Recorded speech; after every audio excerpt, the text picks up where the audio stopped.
Utah Insurance Commissioner John Pike says insurance companies can't just cancel a policy out of nowhere, but that doesn't mean your coverage is guaranteed forever.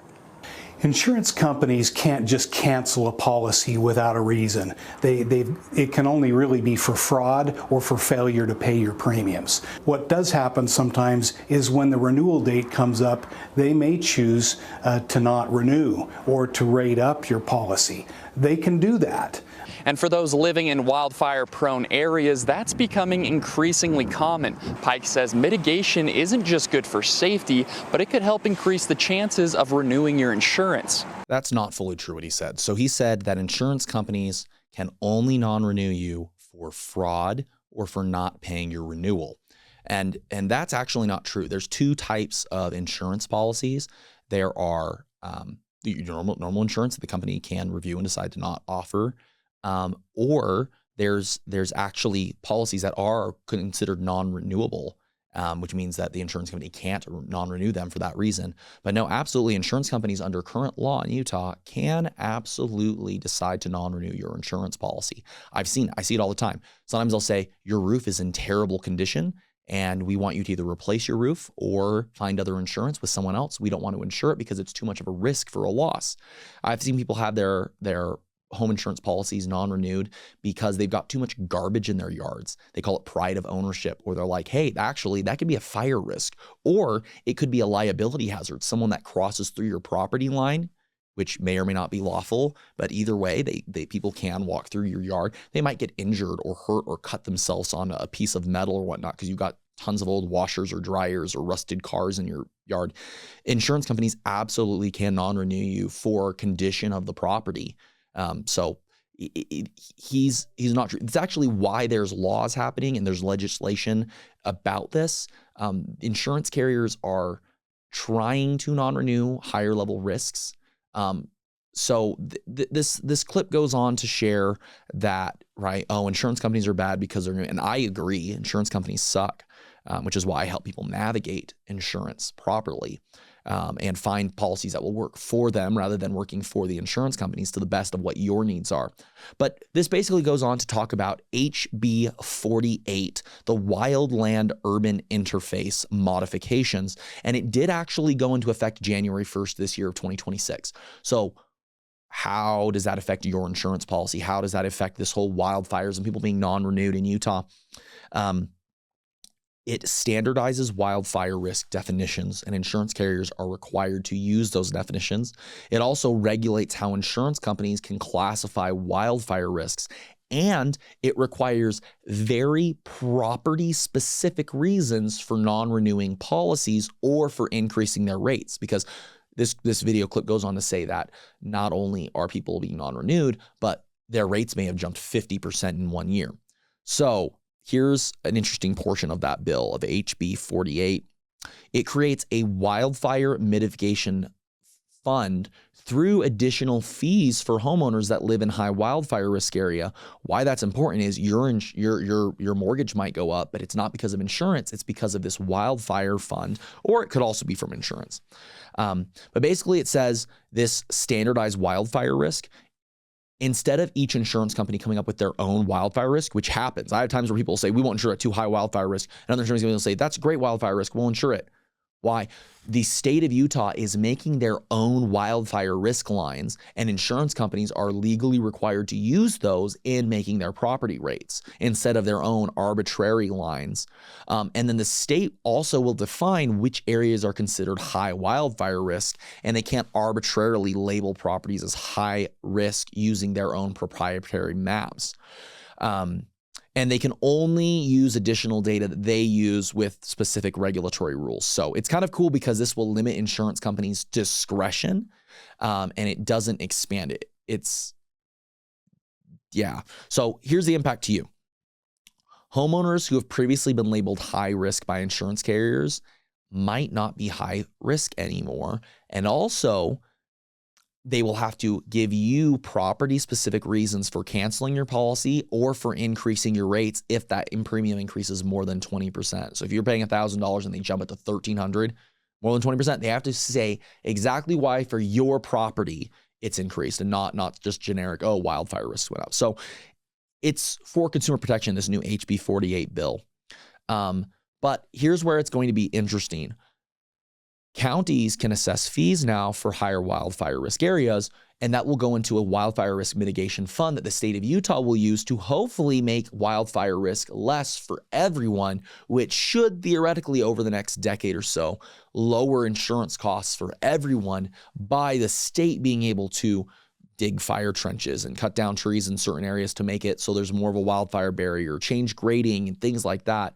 That should make it so everyone's insurance goes down. Obviously, the state will have to do it properly, but that's the goal of this HB 48 fund. So, yeah, concerns might be you might have higher taxes on properties that are high wildfire risk, but what's nice is the insurance companies will have to use state designated wildfire risk source. So you don't end up like California where they just suddenly non-renew 200 million homeowners and or 70 million, however many it was that happened to those wildfires, which is not good. Starting January 1st, a new Utah law, House Bill 48, will require insurance companies to use official state wildfire risk maps when deciding where and how to set rates. And see, so it's talking about this HB 48 bill, and this does a couple things. First, it forces insurance companies to use state-created wildfire risk maps that standardizes fire risk instead of each insurance carrier making their own risk. So this will be kind of like FEMA flood maps, which creates plains and areas for risks of flood, which is used and then to make rates for flood insurance. And I think that's actually a good thing. And that database should be made concrete by about 2028 for wildfire risk, and insurance companies will have to use it for the areas that it's been developed for. So the two other things about this HB 48 bill will force very specific property disclosures if insurance rates raise your rate by more than 20% or if they try to cancel your insurance policy. And third, this is going to add property taxes for higher wildfire risk properties to hopefully be used by a wildfire risk mitigation fund from the state of Utah to lower rates for everyone by actually finding specific ways to lower wildfire risk, whether that's building trenches, cutting down, trees in certain areas to create a barrier for wildfire or other things. Maybe they're going to hydrate certain areas or get water access to certain areas so that they're not as dry or whatever they're going to do. They'll get people to hopefully have lower rates over the next 10 years by creating this fund and taxing people for it. So there was a specific Facebook post where they talked about this HB 48 bill and shared this video. The person said their mortgage went up $800 a month. Overly complicated, but there's probably three reasons why their rate actually went up. Their mortgage went up.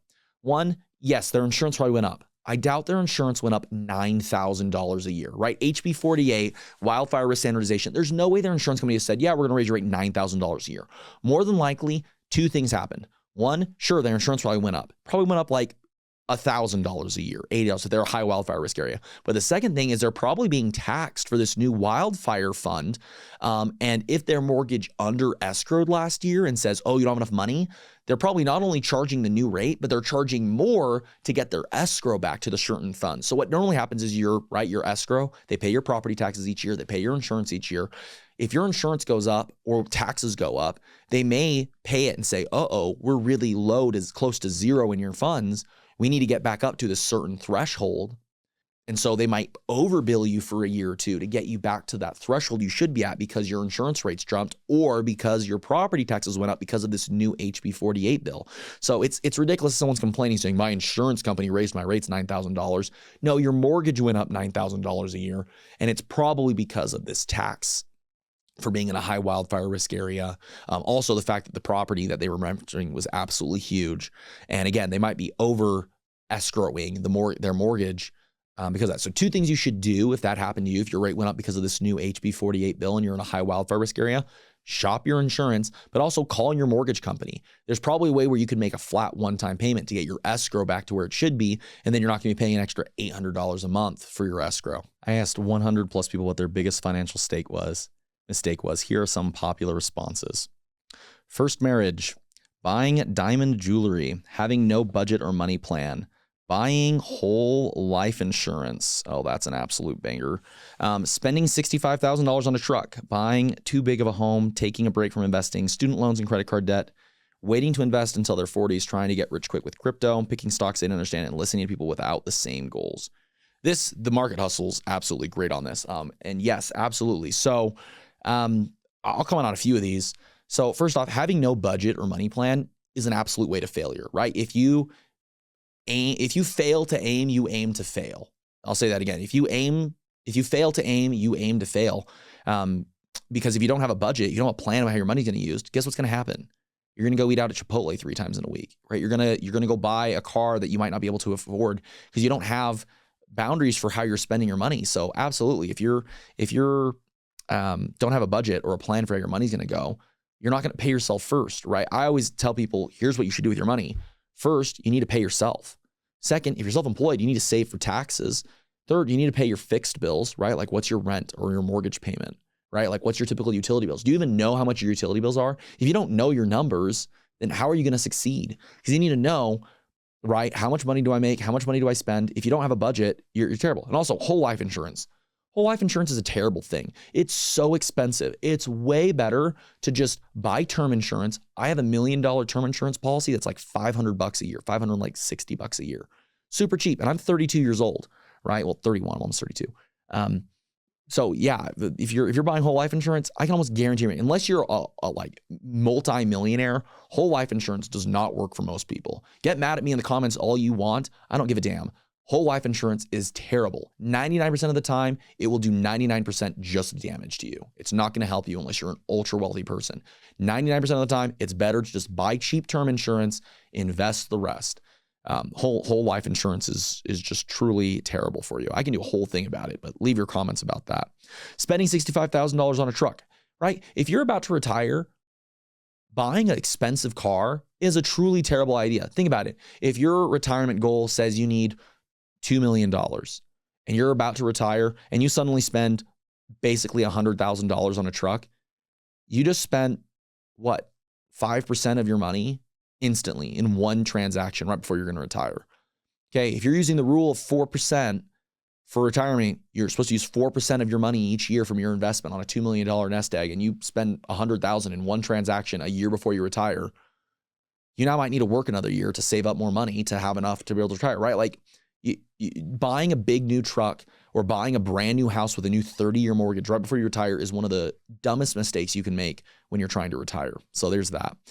Taking a break from investing. I have people that they're just like, oh, I can't afford it this year. I'm not going to invest for a year. I want to go on a vacation instead. Dude, build vacationing into your budget. Save for it. And when you have the money saved, now you're spending guilt-free. You saved for that vacation. Don't put it on a credit card. Don't pay 18% interest. What, you're gonna go on a cruise, spend $5,000 or $6,000 on that? If it's just you and a spouse, if you've got 4 kids, it's way more, right? Spend $6,000, $7,000 on a cruise for a week, and then you put it on a credit card with 18% interest, and you're gonna end up spending freaking $20,000 on a $6,000 cruise because what? Because you just couldn't budget properly. So absolutely, this is totally right from the market hustle. You need a plan with your money. You need to not put your vacation money on a credit card. You need to not wait until you're 40 to invest. Absolutely, right? And think about this whole listening to people without the same goals. You should be listening to people that are where you want to be, right? Like I'm doing this whole podcast and making social media content, and people are like, oh my gosh, you're wasting your time on that. Oh, you only have 200 followers. Oh, this, that, and the other. It's like, dude, how do you think everyone started? How do you think Grant Cardone started? How do you think Caleb Hammer started? How do you think all these people that are how do you think Mr. Beast started, right? They all started with 0 subscribers, the same spot. The only way you fail is if you don't start. If you don't start doing the thing. So yeah, if you wait till 40 till you start investing, yeah, you're going to take longer to retire. So absolutely, this is great advice on here. These are great things that terrible things that people are doing that would make mistake. Now, I'm not going to talk about some of these, but dude, buying diamond jewelry, I can almost guarantee no one's going to care about the difference between a moissanite that costs $200 and a diamond that costs $20,000. It might be different. Whatever. You tell me what you think in the comment. But dude, a lot of things in life are just social expectations. What, you're buying an expensive ring to impress people that you don't care to impress? Oh, cool. Someone that sees your wife at the gym might think her ring's cool. What value does that provide? Dude, get off that shit. You don't need to worry about that. Like, do what's best for you. What's better, buying an expensive ring or retiring 5 years earlier? I'd rather retire earlier. Invest it. So that's absolutely great. Love that. Love that. Love that. Great video. Okay, let's see this next one. This next one's from Facebook.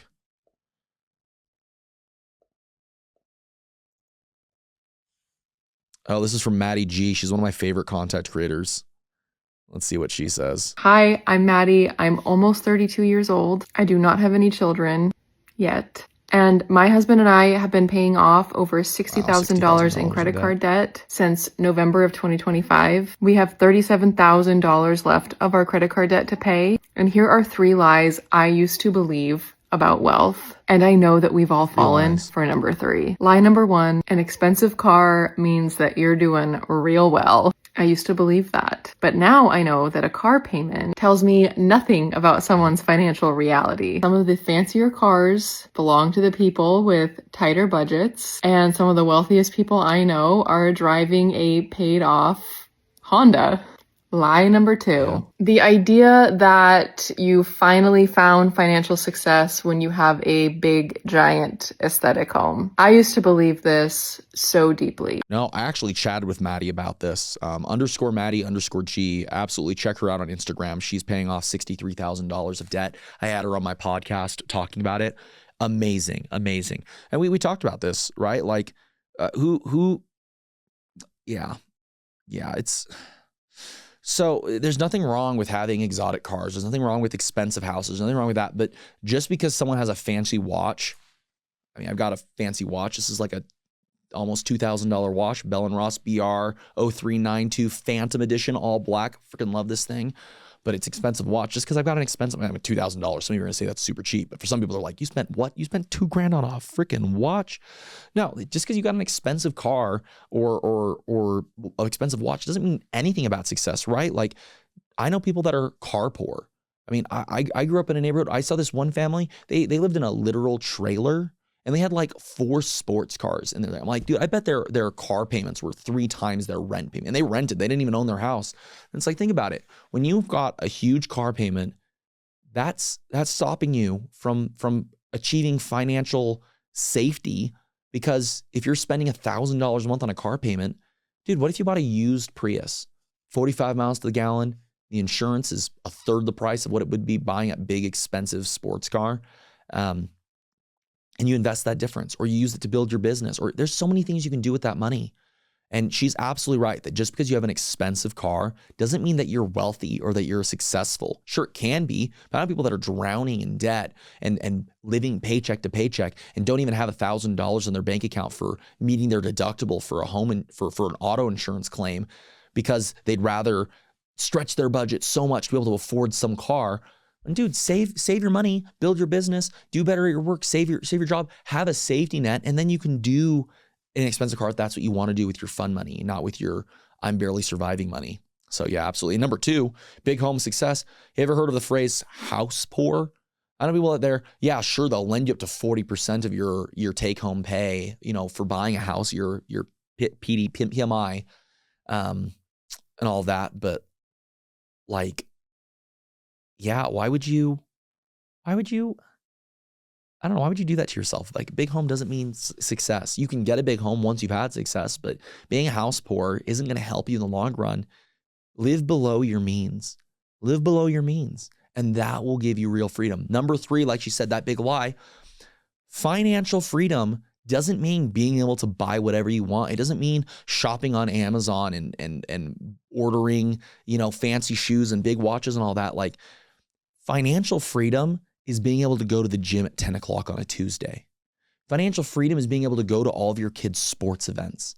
Financial freedom is being able to retire at 55, not 65, right? Like, have a bigger vision for yourself than just living paycheck to paycheck, right? Like, my dream for you is that you can manage your money in a way that you're able to invest every month. You're able to put money into a Roth IRA. You're able to put money towards paying off debts if you've got debts. You're able to get debt free and then put down a down payment on a nice property, pay that off, get out of debt, get out of the rat race, and then be able to say, oh, I don't want to go to work because I don't have to. It's not like if I don't go to work, I'm going to lose my house, I'm going to lose my car, right? Like, imagine having 6 months of money saved up That's a giant, I call that an FU fund, right? Your emergency fund. It's if you have to quit your job and find something else in a snap decision, you can. So I absolutely agree with Maddie.